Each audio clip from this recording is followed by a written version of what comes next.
Good evening or good afternoon, depending on where you are in the United States or in the world. I'm Elizabeth George, Chief Membership Officer with the American Guild of Organists. And with me tonight, I have Leslie Wolf-Robb, who is our Counselor for Communications, and J.W. Arnold, who is our Marketing and Communication Specialist. And we're here tonight to really talk about everything you might want to know about chapter specialist support teams, or as internally we call it CSST. But externally, we're going to keep calling it chapter specialist supports teams. It's a mouthful, but I prefer it. So many of you may be wondering why we decided to do this. Just as your life has changed over the last 3 years, your priorities have changed, your volunteer time may have become more challenging, so have our district conveners.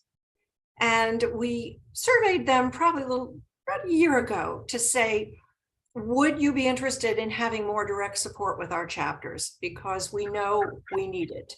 We have 7 wonderful regional counselors. We have staff, but we have 271 chapters. And at one time we had 52 district conveners, and now we are down to, I believe, less than 30. And the result was of the survey was, I don't think I can handle any more than I'm doing. So this prompted our national council, led by Leslie Wolf-Robb and Leslie Smith, who is our Northeast Regional Counselor, and myself, to really start thinking about, okay, what could we do? What kind of support could we provide for our chapter leaders that would not necessarily be in their region, but would be specific to their needs? And it was a very long, a very thoughtful process. We wanted to make sure we had everybody's buy-in before we went ahead and launched this. And the result was that we came up with the initiative of chapter specialist support teams, and teams that could help you and your board in specific areas of expertise, whether it's marketing and communications. You've got JW, and he also chairs our committee on marketing and communications. Technology. There's so many of you that I know are still challenged, whether it's YouTube, whether it's Facebook, whether it is creating Facebook accounts. So have some resources for technology, chaired by Harold Stewart, who heads our technology committee, as well as programming. A lot of you need ideas about programming, and there's so much that can be talked about, but wouldn't it be nice to just have a group of people that you could just talk about specific programming and ideas? The same with education and certification. So we'll also have a team that's just focused on that. And membership, warming to my heart, we're certainly going to have our Committee on Membership Development and Chapter Support, or as we fondly call it, COMDAX, involved in supporting you.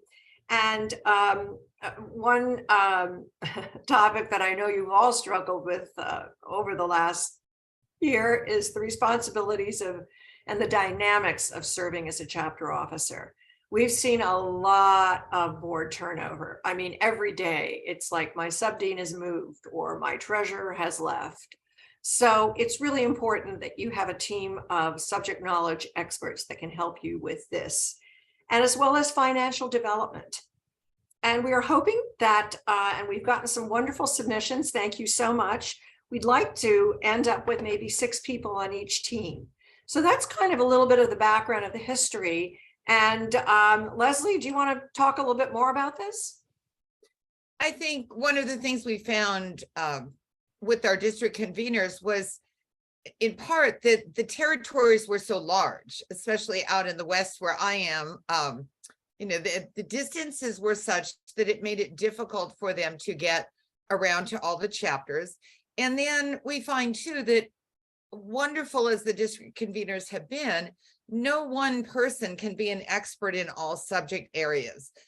And we hope that this new initiative will provide people who have a lot of in-depth experience in their area, whether it's technology or membership development or programming, how to work with your board, whatever it might be, that these are people who have a lot of experience and expertise in those areas who can then help a chapter with many more resources than someone who's trying to deal with all of those different areas at once. Well And, said. and of course, we've all gotten much more proficient with dealing with Zoom and other online platforms for communication. And it makes it really easy to have experts from across the country be available to people no matter where your chapter is. I had somebody ask me about Facebook Live events, and I should know how to do that, and I don't. But probably by the next webinar, I probably will have taught myself that. And I apologize to everyone. We want this to be very interactive. So please, that's why you are here and we are here. We want to answer your questions. So please put them in the Q&A at the bottom of the screen, and I'm going to be monitoring them and making sure that we do answer them throughout this webinar. JW, anything you'd like to add?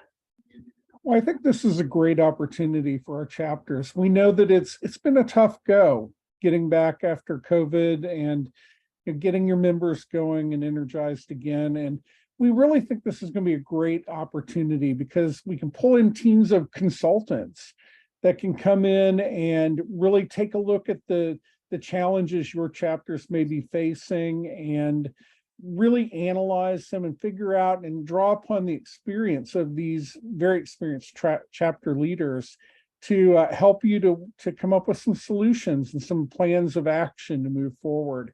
And that's one of the reasons why we're here today, because we know that many of you on this call today are very experienced chapter leaders, and we know that you've got a lot to share.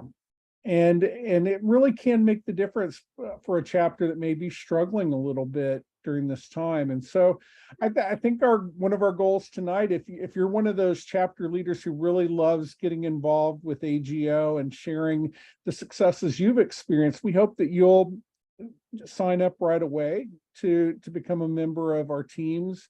It's a great format in terms of, we think that we can bring folks into the teams and really provide some assistance without it becoming an onerous responsibility.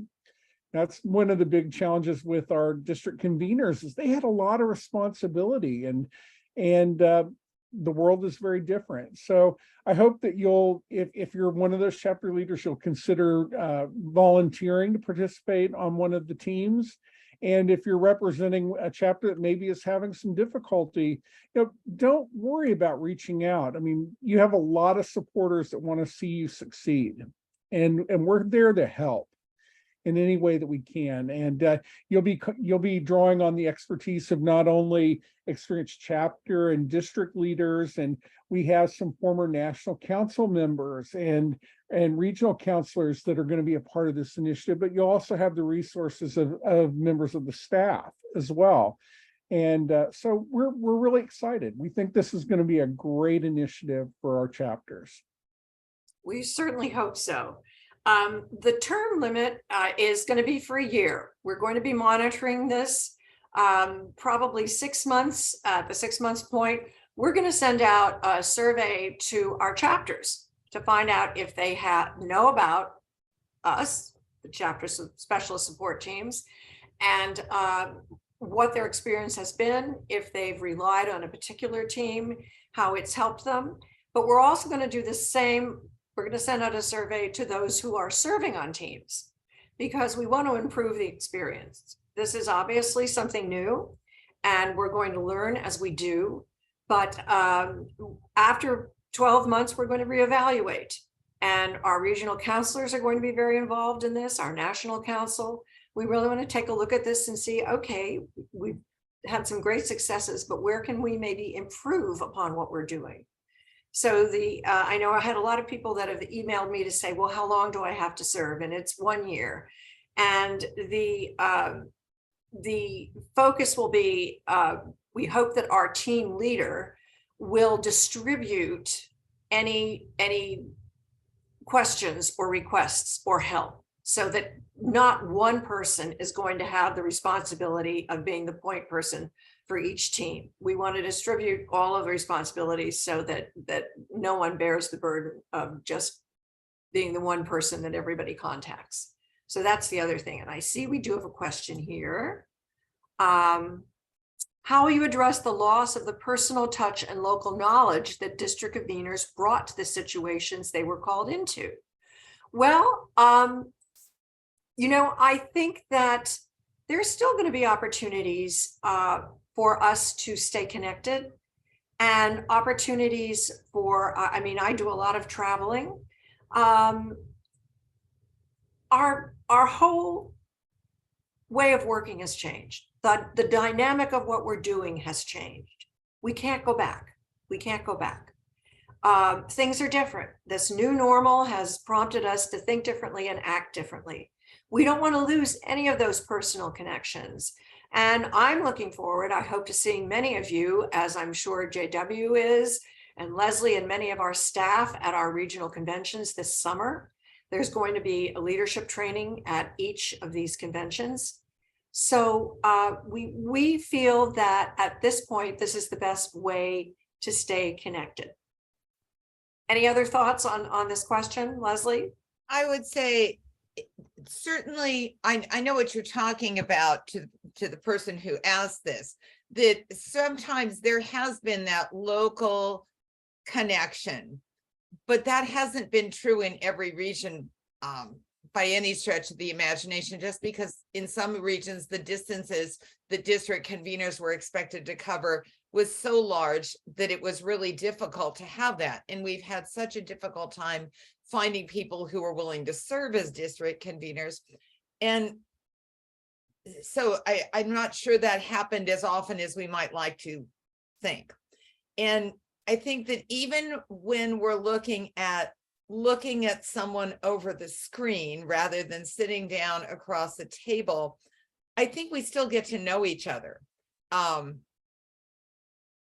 sure some of you, like I have friends across the country that you discovered during COVID.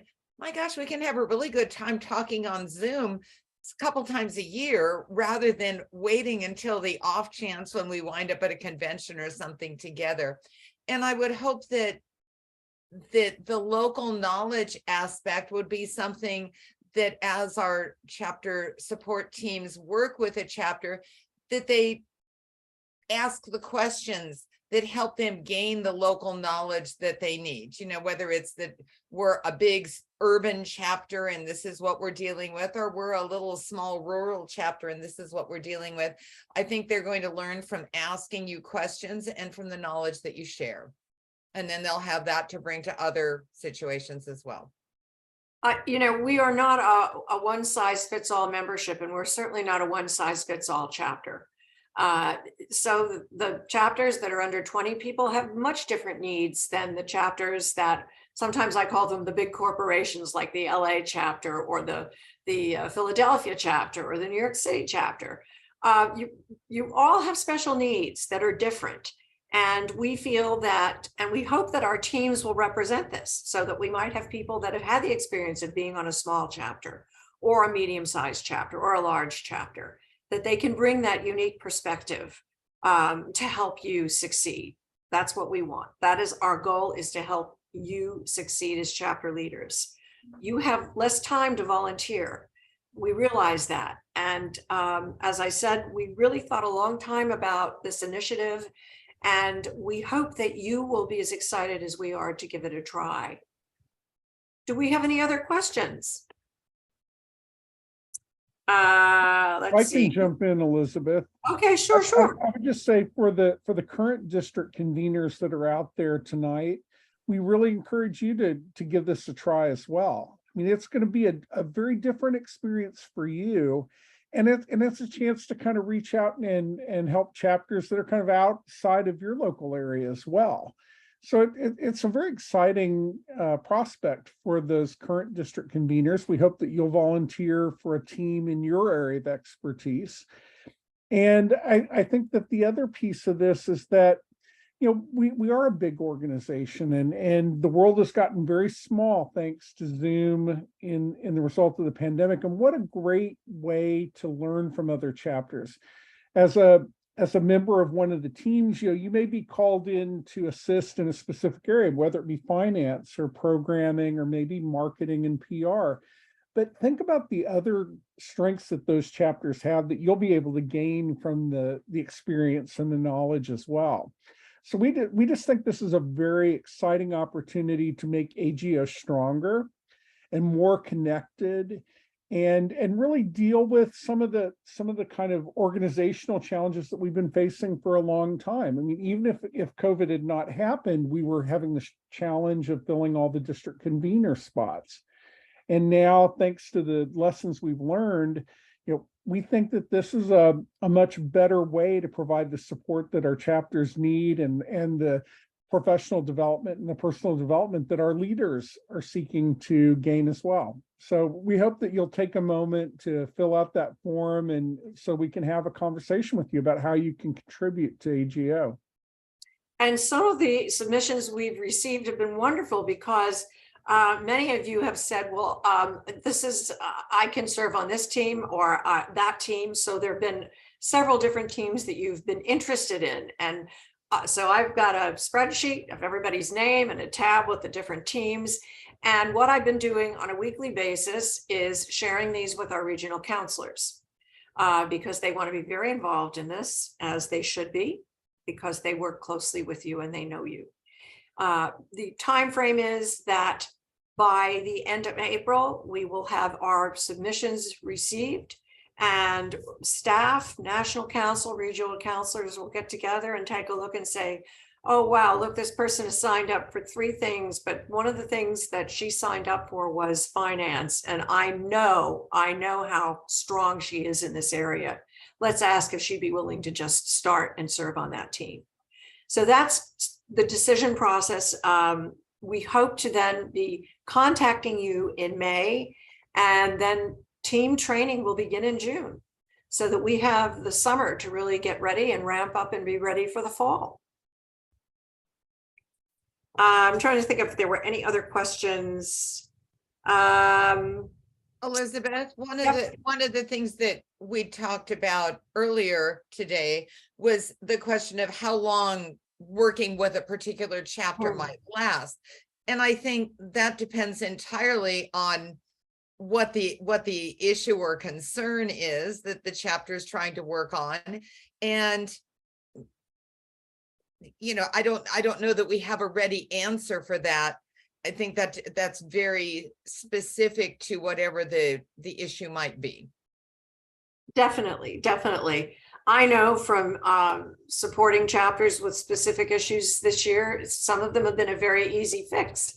I've said, oh, please contact JW or contact Josh Freeman, our Chief Technology Officer, or here's someone you can contact.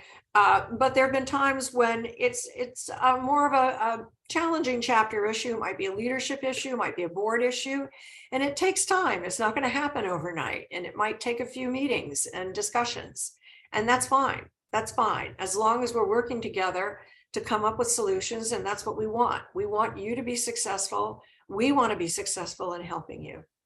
Are there any other questions? I see we have 29 people participating, which is great. That's exciting. Anything else that you might want to know?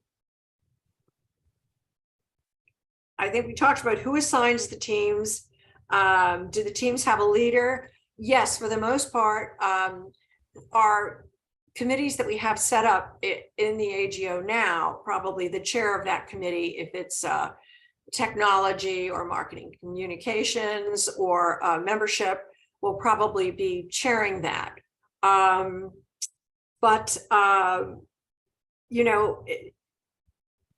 example, John Dixon will probably head up finance, most definitely. I know he wants to be very, very involved in that, and he's our treasurer, our wonderful counselor for finance. So we've gotten a lot of interest from our national council. I think this is, more than anything, I think this is an opportunity for us to be successful collaboratively, for us to, rather than working in silos, for all of us to be able to share our knowledge and deal with challenges and be successful. Another question. Okay, here we go. Will the chapters be the initiators of contact? It's a very good question. We will probably, I will tell you right now, we're going to be doing a webinar I hope to do it in May. That will maybe talk a little bit more. We're going to do training, but yes, we hope that you will know who at that point, who will introduce the teams to you. And it'll probably be June instead of May. But then we want you to be able to contact them, and you'll have all the contact information, and just reach out to them and don't be embarrassed. There are no stupid questions, because I've learned that along the way. And we want you to be proactive in contacting these people, and then they will immediately follow up. There will be some follow-up. It's not just going to hang there. And I think too, that if a chapter reached out, for example, to their regional counselor and said, you know, we're really struggling with figuring out what the best programming is, then the regional counselor in turn might say, well, we have this great chapter support team in this area that you can contact. Let me provide this contact information to you. If the chapter didn't think on their own to contact, that could be suggested by whoever they reached out to, whether it was the regional counselor or Elizabeth. So someone just asked, will the role of the regional counselors change? Absolutely not. Absolutely not. They're there for you. They've got your backs. You know, when I was looking at this, you know, the regional counselors have been asked to do so much. They serve as mentors. They serve as human resource experts, mediators, psychologists. Yes, they do. And they're the diagnosticians if we are, but they might need the physician's assistance. So here's where our leadership chapter specialist support teams come in. They're the assistants that can really come and pinpoint and help. But no, the regional counselors' positions are not going to change. We want them involved. There'll be very clear lines of communication. So I hope I've answered that to your satisfaction. We can't do without our regional counselors. Anybody else? Any other questions? Well, we have recorded this. I know I got several emails today from people that said, will this be recorded? Because I'm sorry I couldn't attend it tonight. Absolutely, just like with every webinar. It'll probably take me about 24 hours to download it and then upload it onto YouTube. And once it's on our website, JW will send out an email letting you know how to access it. And in the meantime, we're here. Please don't hesitate to contact us. Contact me. I'm available. We want to answer any question you may have. If you've come up with other questions that you suddenly thought about after this webinar, please do let me know. Let me know. That's what we're here for. So Leslie, I want to thank you for being here tonight, and JW, and I want to thank all of you for taking time on a Monday night when there are a lot of things that you could have been doing to spend time to learn a little bit more about this. And we hope to see you soon, and we hope that you'll consider being part of our teams. Everybody take care, and thank you so much for joining us tonight.